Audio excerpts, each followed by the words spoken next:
Welcome to the Sapna homeschooling channel. नमस्कार मित्रांनो, मी रवींद्र. आज आपण इयत्ता 10वीचा विज्ञान भाग 2चा दुसरा धडा सजीवांमधील जीवन प्रक्रिया भाग 1 याचा स्वाध्याय बघणार आहोत. ओके, तर बघा, रिकाम्या जागी योग्य शब्द लिहा आणि विधानाचं स्पष्टीकरण पण करायचं, असा पहिला प्रश्न आपला.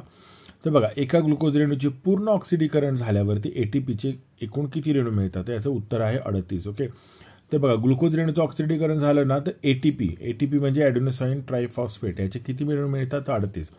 त्याचं स्पष्टीकरण बघा काय, ग्लुकोजचं विघटन होतं तर एटीपीचे रेणू किती तयार होतात? तर 4 होतात आणि एटीपीचे रेणू वापरले की 2, म्हणजे उरले किती? 2. बघा, इथे हे 2 लिहून ठेवले आपण. ओके, मग क्रेब्स चक्रामध्ये एटीपीचे रेणू किती तयार होतात? 2. तर बघा, इथे हे 2 लिहून ठेवले आपण. ओके, त्याच्यानंतर ETC अभिक्रियामध्ये NADH2चं काय होतं? 10 NADH2 × 3 ATP होतं, म्हणजे याच्यामध्ये किती होतात? 30 ATP. ओके, हे बघा, हे 10 × 3 किती होणार? 10 × 30 ATP. इथे 30 लिहिलं आपण. आणि मग FADH2चं 2 FADH2 × 2 ATP, म्हणजेच 2 × 2 किती होणार? तर 4 ATP. ओके, इथे 4. तर बघा, 30 + 4 + 2 + 2 किती झाले? 38 ATP. म्हणून एटीपीचे एकूण रेणू किती होतात? 38 रेणू तयार होतात. आता ग्लायकोलायसिसच्या शेवटी पायरुवेटचे रेणू मिळतात. ओके, याचं स्पष्टीकरण काय? तर ग्लायकोलिसिस किंवा ग्लुकोजचं विघटन या पेशीद्रव्यात घडणाऱ्या प्रक्रियेमध्ये ग्लुकोजच्या एका रेणूचे टप्प्याटप्प्याने विघटन होऊन पायरुविक आम्ल, ATP, NADH2 आणि पाणी यांची प्रत्येकी 2-2 रेणू तयार होतात. यापैकी पायरुविक आम्ल व पायरुवेट हे पुढच्या प्रक्रियेत भाग घेतात. आता अर्धगुणसूत्री विभाजन भाग 1 च्या पूर्वावस्थेतील टिंबटिंब या अवस्थेमध्ये जनुकीय विचरण होते. त्याला काय म्हणतात? स्थूल सूत्रता. याचं स्पष्टीकरण काय? तर अर्धगुणसूत्री विभाजन भाग 1 च्या पूर्वावस्थेत एकूण 5 अवस्था असतात. त्या म्हणजे तनुसूत्रता, युग्मसूत्रता, स्थूलसूत्रता, द्विसूत्रता आणि अपगती. ओके, तर यापैकी स्थूलसूत्रता या अवस्थेत जनुकीय विचरण होते.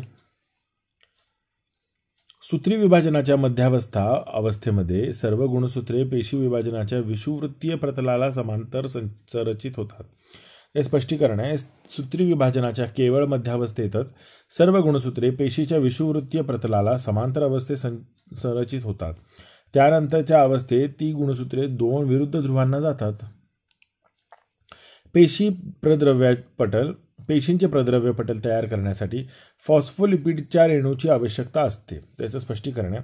मेदापासून तयार झालेले फॉस्फोलिपिड नावाचे रेणू पेशीद्रव्यांचे प्रद्रव्य पटल तयार करतात. आता आपण व्यायाम करताना आपल्या मांसपेशी विनॉक्सी श्वसन प्रकारचे श्वसन करतात. तर ऑक्सिजन वायूची पातळी कमी झाल्यास पेशी ऑक्सिश्वसन ऐवजी विनॉक्सी श्वसनाचा अवलंब करतात. बघा, ऑक्सिजनची पातळी कमी झाल्यावरती ऑक्सिश्वसनाऐवजी विनॉक्सी श्वसन, कारण ऑक्सिजन नाही आहे म्हणून विनॉक्सी श्वसन करतात.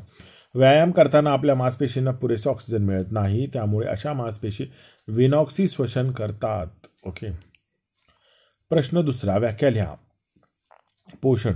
पोषक द्रव्ये शरीरात घेऊन त्यांचा वापर करण्याच्या सजीवांच्या प्रक्रियेला पोषण असे म्हणतात. पोषक तत्वे.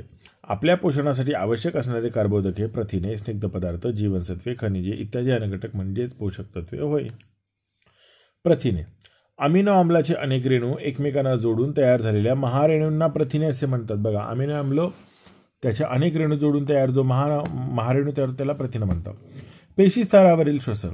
तर अन्न पदार्थाचे ऑक्सिजनच्या मदतीने अथवा त्यांच्या विना ऑक्सिडीकरण होण्याची जी प्रक्रिया पेशी चालते त्या प्रक्रियेला पेशी स्तरावरील श्वसन असे म्हणतात.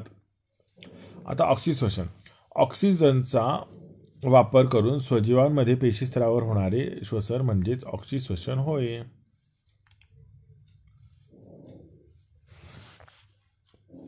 ग्लायकोलायसिस.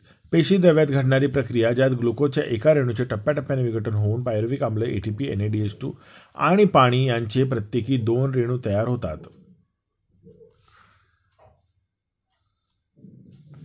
प्रश्न तिसरा, फरक स्पष्ट करा. आता बघा, ग्लायकोलायसिस व क्रेब चक्र. तर ग्लायकोलायसिस इथे, क्रेब चक्र इथे लिहिलेलं. ग्लायकोलायसिसची प्रक्रिया पेशी द्रव्यात होते. क्रेब चक्र तंतुकणिकेत होत असते. या प्रक्रियेत ग्लुकोजच्या एका रेणूचे टप्प्याटप्प्याने विघटन होऊन पायरुविक आम्ल, ATP, NADH2 आणि पाणी यांचे प्रत्येकी 2 रेणू तयार होतात. तर क्रेब चक्र या प्रक्रियेत ॲसिटेल कोएन्झाईम A च्या रेणूतील ॲसिटेलचे पूर्णपणे ऑक्सिडीकरण केले जाते. त्याद्वारे CO2, H2O, NADH2, FADH2 आणि ATPचे रेणू मिळतात. आता ग्लायकोलायसिसची प्रक्रिया ऑक्सिशोषण आणि विनॉक्सिशोषण या दोन्हीमध्ये होते आणि क्रेब्स चक्र केवळ आधी श्वसनातच होते.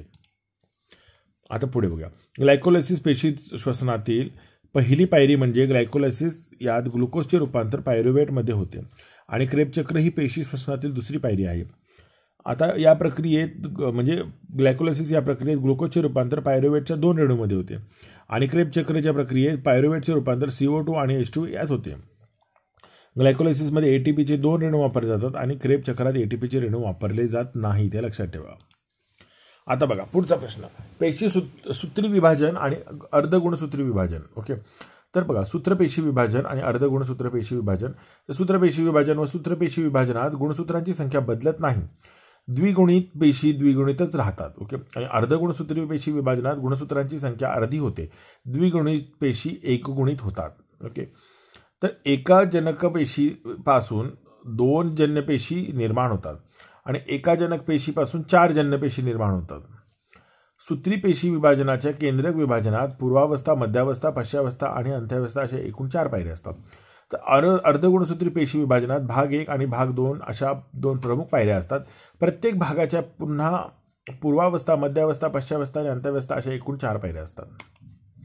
आता बघा, सूत्री पेशी विभाजनाची पूर्वावस्था जास्त काळाची नसते आणि अर्धगुणसूत्री पेशी विभाजनाची पूर्वावस्था जास्त काळाची असते. सूत्री पेशी विभाजनात सहजातीय गुणसूत्रांमध्ये जनुकीय विचरण होत नाही आणि अर्धगुणसूत्री पेशी विभाजनात सहजातीय गुणसूत्रांमध्ये जनुकीय विचरण होते. आता सूत्री विभाजन या प्रकारचे पेशी विभाजन वाढ आणि विकास यासाठी आवश्यक असते आणि या प्रकारचे पेशी विभाजन युग्मके तयार करण्यासाठी आवश्यक असते. अर्धगुणसूत्री विभाजन काय पेशीत होत नाही, केवळ मूलपेशीतच होते. आता प्रश्न ई, ऑक्सिश्वसन आणि विनॉक्सिश्वसन. तर ऑक्सिश्वसनासाठी ऑक्सिजनची गरज असते आणि विनॉक्सिश्वसनासाठी ऑक्सिजनची गरज नसते. किती सोपं आहे. आता ऑक्सिश्वसनामध्ये केंद्रक आणि पेशीद्रव्य अशा 2 ठिकाणी होते आणि विनॉक्सिश्वसन केवळ पेशीद्रव्यातच होते. ओके, ऑक्सिश्वसनाच्या प्रक्रियेच्या शेवटी CO2 आणि H2 निर्माण होतो आणि विनॉक्सिश्वसनाच्या प्रक्रियेच्या शेवटी CO2 आणि C2H5OH म्हणजेच अल्कोहोल निर्माण होते. आता ऑक्सिश्वसन, आता पुढचा मुद्दा, ऑक्सिश्वसनात खूप मोठ्या प्रमाणात ऊर्जा निर्माण होते तर विनॉक्सिश्वसनात कमी प्रमाणात ऊर्जा निर्माण होते. ऑक्सिश्वसनात ग्लुकोजचे संपूर्ण ऑक्सिडीकरण होते तर विनॉक्सिश्वसनात ग्लुकोजचे अर्धवट ऑक्सिडीकरण होते. ऑक्सिश्वसनात एटीपीचे 38 रेणू तयार होतात आणि विनॉक्सिश्वसनात एटीपीचे 2 रेणू तयार होतात. चौथा प्रश्न, शास्त्रीय कारणे लिहा. ग्लुकोजचे पूर्ण ऑक्सिडीकरण करण्यासाठी ऑक्सिजनची आवश्यकता असते तर पेशी श्वसनामध्ये ग्लुकोजचे पूर्णतः ऑक्सिडीकरण करण्यासाठी ऑक्सिडीकरण झाल्यास त्यापासून एटीपीचे 38 रेणू निर्माण होतात. ओके, तर पेशी श्वसनामध्ये ग्लायकोलायसिस बरोबर क्रेब्स चक्र आणि इलेक्ट्रॉन आणि साखळी अभिक्रिया या 3 प्रक्रिया एका पाठोपाठ होत असतात. ओके, जर अशा वेळी ऑक्सिजन नसेल तर ग्लायकोलायसिस ही प्रक्रिया होईल पण पुढच्या 2 प्रक्रिया होणार नाही, ते लक्षात ठेवा. आणि शिवाय ग्लायकोलायसिस जर ऑक्सिजन शिवाय पार पडला तर त्यातून अल्कोहोल निर्मिती होईल. त्याचप्रमाणे एटीपीचे केवळ 2च रेणू निर्माण होतील. शरीरासाठी ऊर्जा पुरवठा कमी होईल म्हणून ग्लुकोजचे पूर्ण ऑक्सिडीकरण करण्यासाठी ऑक्सिजनची आवश्यकता असते. तंतुमय पदार्थ एक महत्त्वाचे पोषक तत्व. ओके, तर आपण जे म्हणतो ना फायबर खा, फायबर फळामध्ये फायबर असतो, भाज्यांमध्ये फायबर असतो, तर तेच आहारातील तंतुमय पदार्थ आपण पचवू शकत नाही परंतु त्यामुळे न पचलेले अन्न बाहेर टाकण्याच्या प्रक्रियेमध्ये तंतुमय पदार्थांची खूप मदत होते. तसेच काही तंतुमय पदार्थांची इतर पदार्थांच्या पचन प्रक्रियेमध्ये मदत होते म्हणून पालेभाज्या, फळे, धान्य यापासून मिळणाऱ्या तंतुमय पदार्थांना महत्त्वाचे पोषक तत्व मानले जाते. आता पेशी विभाजन हा पेशीच्या आणि सजीवांच्या अनेक गुणधर्मांपैकी महत्त्वाचा गुणधर्म आहे. तर पेशी विभाजन ही एक आवश्यक जीवन प्रक्रिया आहे. पेशी विभाजनामुळे सजीवांची वाढ व विकास होतो. शरीराची झालेली झीज भरून काढता येते, जखमा भरून येतात, पेशींची संख्या वाढू लागते, अलैंगिक प्रजनन करणाऱ्या सजीवांत नवे जीव निर्माण होतात, लैंगिक प्रजनन करणाऱ्या बहुपेशीय सजीवांत युग्मके तयार होतात. अशा या साऱ्या कार्यामुळे पेशी विभाजन हा पेशींच्या आणि सजीवांच्या अनेक गुणधर्मांपैकी महत्त्वाचा गुणधर्म आहे. आता काही उच्चस्तरीय वनस्पती आणि प्राणीसुद्धा काही वेळा विनॉक्सिश्वसन करतात. तर काही उच्चस्तरीय प्राणी, वनस्पती व प्राणी यांच्या सभोवती असणारे ऑक्सिजन वायूची पातळी कमी झाल्यास ऑक्सिश्वसनाऐवजी विनॉक्सिश्वसन करू लागतात. जिवंत राहण्यासाठी अशा विनॉक्सिश्वसनाचा आधार घेतला जातो. क्रेब्स चक्राला सायट्रिक आम्ल चक्र असेही म्हणतात. तर क्रेब्स चक्र म्हणजे ट्राय कार्बोक्झिलिक आम्ल चक्र हे सर हेन्झ क्रेब, ओके, हे नाव लक्षात ठेवा, हेन्झ क्रेब या शास्त्रज्ञांनी शोधून काढले होते. ॲसेटिल कोएन्झाईम ए चे रेणू ॲक्झोलॅसिटिक आम्ल या रेणूबरोबर विकरांच्या साहाय्याने रासायनिक प्रक्रिया करतात, त्यामुळेच हे चक्र सुरू होते. आम्ल या रेणूपासून या चक्रातील पहिला रेणू तयार होतो. हा पहिला रेणू सायट्रिक आम्ल हा असतो, म्हणून क्रेब चक्राला सायट्रिक आम्ल चक्र असेही म्हणतात. आता प्रश्न 5वा, सविस्तर उत्तरे द्या. ग्लायकोलिसिस या प्रक्रियेचे सविस्तर वर्णन लिहा. तर अन्नपदार्थांचे संपूर्ण पचन झाल्यानंतर त्यापासून ग्लुकोजची शर्करा तयार होते. या ग्लुकोजच्या एका रेणूचे विघटन होणे म्हणजेच ग्लायकोलिसिस होय. ऑक्सिशोषण आणि विनॉक्सिशोषण या कार्यात ग्लायकोलिसिसची प्रक्रिया अनुक्रमे ऑक्सिजनच्या सोबत किंवा ऑक्सिजन शिवाय पण होते. ओके. ऑक्सिश्वसनाच्या वेळी एका ग्लुकोजच्या रेणूपासून पायरुव्हिक आम्ल ATP, NADH2 आणि पाणी ओके यांचे दोन रेणू तयार होतात. आता हा 2 जो आहे ना, हा पाय आहे. हा इथे चुकून अशा पद्धतीने आलेले प्रिंट मिस्टेक आहे. नंतर या प्रक्रियेत तयार झालेले पायरुव्हिक आम्लचे कोएन्झाईम A या रेणूमध्ये रूपांतरित होतात. यावेळी कार्बन डायऑक्साईडचे 2 रेणू आणि NADH चे 2 रेणू तयार होतात. विनाक्षी वेळी ग्लायकोलिसिसच्या बरोबरच किण्वन होते, त्यामुळे C2H5OH अल्कोहोलची निर्मिती होते. यात ग्लुकोजचे अपूर्ण विघटन होऊन कमी ऊर्जा मिळते. ग्लायकोलिसिस या प्रक्रियेचा शोध गुस्ताव्ह एम्डेन, ओट्टो मेयरहॉफ आणि जेकब पर्नास या 3 शास्त्रज्ञांनी लावला. यासाठी त्यांनी स्नायूंवरती प्रयोग केले, म्हणून ग्लायकोलिसिस प्रक्रियेला एम्बेड मेयरहॉफ पर्नास पाथवे किंवा EMP पाथवे असे म्हणतात. बघा, EMP म्हणजे 3 शास्त्रज्ञांची नावं आहेत. ही नावं पाठ करा व्यवस्थित, तुमच्या लक्षात राहतील. आता आकृतीच्या मदतीने सूत्री विभाजनाचे सविस्तर वर्णन करा. सूत्री विभाजनाचे 2 टप्पे असतात. प्रकल विभाजन किंवा केंद्रकाचे विभाजन आणि परिकल विभाजन म्हणजेच किंवा जीवद्रव्याचे विभाजन. तर प्रकल विभाजन पूर्वावस्था, मध्यावस्था, पश्चावस्था व अंत्यावस्था या 4 पायऱ्यामध्ये पूर्ण होते. आता पूर्वावस्था बघू आपण काय. तर पूर्वावस्था गुणसूत्राचे वलीभवन सुरू होते. मुळात गुणसूत्र जनुक धाग्यासारखे असतात, परंतु ते आता आखूड व जाड होतात. त्यांच्या अर्धगुणसूत्र जोड्या तयार होऊन त्या सहज दिसू लागतात. तारा केंद्रक द्विगुणित होऊन ते पेशीच्या विरुद्ध ध्रुवांना जाते. केंद्रकावरण आणि केंद्रिका नाहीसे व्हायला सुरुवात होते. दुसरं, मध्यावस्था. सर्व गुणसूत्रांचे वलीकरण पूर्ण होऊन प्रत्येक गुणसूत्र त्याच्या अर्धगुणसूत्र जोडीसहित स्पष्टपणे दिसते. सर्व गुणसूत्रे पेशीच्या विषुववृत्तीय प्रतलाला समांतर अवस्थेत संचलित होतात. दोन्ही ताराकेंद्रे आणि प्रत्येक गुणसूत्राचा गुणसूत्र बिंदू या दरम्यान विशिष्ट अशा लवचिक प्रथिनांचे धागे किंवा तर्कतंतू तयार होतात. केंद्रकावरण पूर्णपणे नाहीसे होते. ओके. आता पाश्चावस्था. तर तुर्कतंतूंच्या मदतीने गुणसूत्र बिंदूंचे विभाजन होते. प्रत्येक गुणसूत्राची अर्धगुणसूत्र जोडी वेगळी होऊन विरुद्ध दिशेला उडली जाते. वेगळी झालेली गुणसूत्रे आता जुन्या गुणसूत्रे जन्य गुणसूत्रे होतात. ओके. गुणसूत्रे केळीच्या घडाप्रमाणे भासतात. या पायरीच्या शेवटाला गुणसूत्रांचे 2 संच पेशींच्या टोकाला पोहोचतात. आता अंत्यावस्था. पेशीच्या दोन्ही टोकांना पोहोचलेली क्रोमोझोम्स आता उलगडत जाऊन पुन्हा नाजूक धाग्यासारखी पातळ होऊन दिसेनाशी होतात. एका पेशीमध्ये आता 2 जन्य केंद्रके तयार होतात. जन्य केंद्रकांमध्ये केंद्रिका दिसू लागतात. तर्कतंतू पूर्णपणे नाहीसे होतात. अशा तऱ्हेने प्रकल विभाजन पूर्ण होते आणि नंतर परिकल विभाजन सुरू होते. दोन्ही टोकांना पोहोचलेल्या गुणसूत्रांच्या संचाभोवती केंद्रकावरण तयार होते. ओके. आकृती नीट बघून घ्या मित्रांनो. आता परिकल विभाजन. प्राणीपेशीच्या विषुववृत्तीय प्रतलाला समांतर एक खच तयार होऊन ती हळूहळू खोलवर जाते. पेशीद्रव्याचे विभाजन होऊन आता 2 नवीन जन्यपेशी तयार होतात. वनस्पती पेशीत खास तयार न होता पेशीद्रव्याच्या बरोबर मध्यभागी एक पेशीपटल तयार होऊन परिकल विभाजनाने 2 नव्या जन्यपेशी तयार होतात. सूत्री विभाजनाचे फायदे. काय पेशी आणि मूलपेशीचे विभाजन. शरीराच्या वाढीसाठी आवश्यक. शरीराची झालेली झीज भरून काढणे, जखमा बऱ्या करणे, सर्व प्रकारच्या रक्तपेशी तयार करणे. आता अर्धगुणसूत्री विभाजनाच्या पहिल्या पूर्वावस्थेतील 5 अवस्थांची योग्य आकृत्यांच्या आधारे वर्णन करा. तर अर्धसूत्री विभाजनातील पूर्वावस्था बऱ्याच कालावधीकरिता चालू राहते. या अवस्थेच्या 5 उपावस्था आहेत त्या पुढील प्रमाणे. तनुसूत्रता, युग्मसूत्रता, स्थूलसूत्रता, द्विसूत्रता आणि अपगती. आता तनुसूत्रता. ताराकेट या सुरुवातीच्या अवस्थेत गुणसूत्रांचे घनीकरण सुरू होते, त्यामुळे ती जाडसर आणि ठळक होऊ लागतात. युग्मसूत्रता. या अवस्थेत सजातीय गुणसूत्रांच्या जोड्या जमू लागतात. याचबरोबर अनुबंधन म्हणजे सजातीय गुणसूत्रांच्या जोड्या जवळजवळ असल्यासारख्या दिसू लागतात. या गुणसूत्रांत परगती होण्यासाठी जटिल अनुबंध तयार होतो. प्रत्येक गुणसूत्राचा बाहू आता द्विविभाजित होतो, मात्र त्याचा गुणसूत्र बिंदू विभागला जात नाही, त्यामुळे चतुर्बाहू असलेली ही रचना दिसू लागते. स्थूलसूत्रता. या अवस्थेत पारगतीची क्रिया पार पडते. सजातीय गुणसूत्रांच्या अर्धगुणसूत्री बाहूंची अदलाबदली या प्रक्रियेत होते, त्यामुळे जनुकीय विचरण घडून येते. द्विसूत्रता. या अवस्थेत जटिल अनुबंध उलगडले जातात, त्यामुळे गुणसूत्रांच्या जोड्या एकमेकांपासून दूर जातात. या अवस्थेत इंग्रजी एक्स प्रमाणे गुणसूत्रे भासतात, त्यांना कायझमा असे म्हणतात.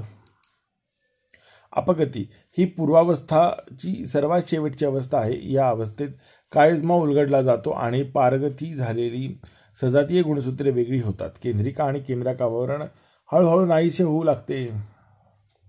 शरीराच्या वाढ व विकासासाठी सर्व जीवन प्रक्रियांचे मोलाचे योगदान कसे देतात?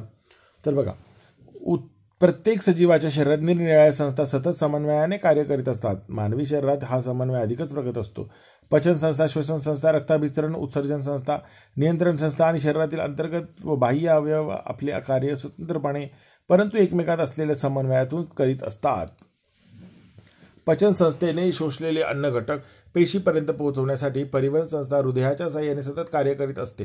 त्याच्यासोबत श्वसन संस्थेने घेतलेला ऑक्सिजन प्रत्येक पेशीपर्यंत पोहोचवण्यात येतो. प्रत्येक पेशीमध्ये असलेल्या तंतुकणिकांत ऑक्सिजनच्या सहाय्याने अन्न घटकांचे ऑक्सिडीकरण करून सर्व कार्यास लागणारी ऊर्जा मिळवली जाते. या सर्व संस्थेची कार्ये चेतासंस्थेच्या साहाय्याने नियंत्रित असतात. या सर्व क्रियामुळे सजीव जिवंत राहू शकतो, त्याची वाढ विकास होतो. आता क्रेब चक्र अभिक्रियेचं स्पष्ट करा. बघा, क्रेब चक्र ही चक्रीय अभिक्रिया सर हेन्झ क्रेब या शास्त्रज्ञांनी शोधली. यालाच ट्रायकार्बोक्झिलिक आम्लचक्र किंवा सायट्रिक आम्लचक्र असेही म्हणतात. सायट्रिक आम्लचक्र शब्द सोपा आहे, किंवा क्रेब चक्र असेही म्हणतात. ग्लायकोलायसिस या प्रक्रियेत तयार झालेले ॲसिटिल कोएन्झाईम ए चे रेणू पेशी द्रव्यातील तंतुकणिकेमध्ये जातात. तेथे क्रेब चक्र अभिक्रिया राबवली जाते. या अभिक्रियेद्वारे ॲसिटिल कोएन्झाईम ए च्या रेणूतील ॲसिटिल पूर्णपणे ऑक्सिडीकरण केले जाते. यातून CO2 म्हणजे कार्बन डायऑक्साईड, H2O म्हणजे पाणी, NH2 आणि FADH2 आणि ATP चे रेणू मिळतात. 6वा प्रश्न, कार्बोदके, स्निग्ध पदार्थ, प्रथिने यांचे ऑक्सिडीकरण करून ऊर्जा मिळवण्याची प्रक्रिया कशी होते? खाली तक्ता दुरुस्त करून लिहा. तर सर्वप्रथम आहारातील कार्बोदकांचे पचन संस्थेतील विकरांच्या साहाय्याने होऊन त्यांच्यापासून ग्लुकोज बनते. तसेच स्निग्ध पदार्थापासून मेदाम्ले व अल्कोहोल बनते. प्रथिनांपासून अमिनो आम्ले मिळतात. कार्बोदकांचे पेशी श्वसनाने पूर्ण ऑक्सिडीकरण होते. ऑक्सिजनशिवाय श्वसनामध्ये ग्लुकोजचे 3 टप्प्यात ऑक्सिडीकरण होते. हे टप्पे म्हणजे ग्लुकोजचं विघटन, क्रेब चक्र आणि इलेक्ट्रॉन वहन साखळी अभिक्रिया असे असतात. आता ग्लुकोजचं विघटन प्रक्रियेत ग्लुकोजच्या एका रेणूपासून पायरुव्हिक आम्ल, ATP, NADH2 आणि पाणी या साऱ्यांचे प्रत्येकी 2-2 रेणू तयार होतात. या पायरुव्हिक आम्लाचे रूपांतर ॲसिटिल कोएन्झाईम ए या रेणूमध्ये होते. तसेच NADH व कार्बन डायऑक्साईडचे 2 रेणू तयार होतात. ओके, तर यांच्यानंतर क्रेब चक्राच्या टप्प्यात ॲसिटिल कोएन्झाईम ए चे रेणू तंतुकणिकेत शिरतात.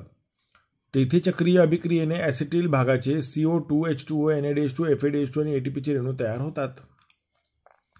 तिसऱ्या टप्प्यात ETC प्रक्रिया होते. पहिल्या 2 टप्प्यात तयार झालेल्या NADH2 आणि FADH2 या रेणूंचा वापर ATP मिळवण्यासाठी केला जातो. प्रत्येक NADH रेणूपासून 3 आणि प्रत्येक FADH रेणूपासून 2 ATP रेणू तयार होतात. ओके, अशा रीतीने ग्लुकोजच्या एका रेणूच्या संपूर्ण ऑक्सिडीकरणाने ATPचे 38 रेणू तयार केले जातात.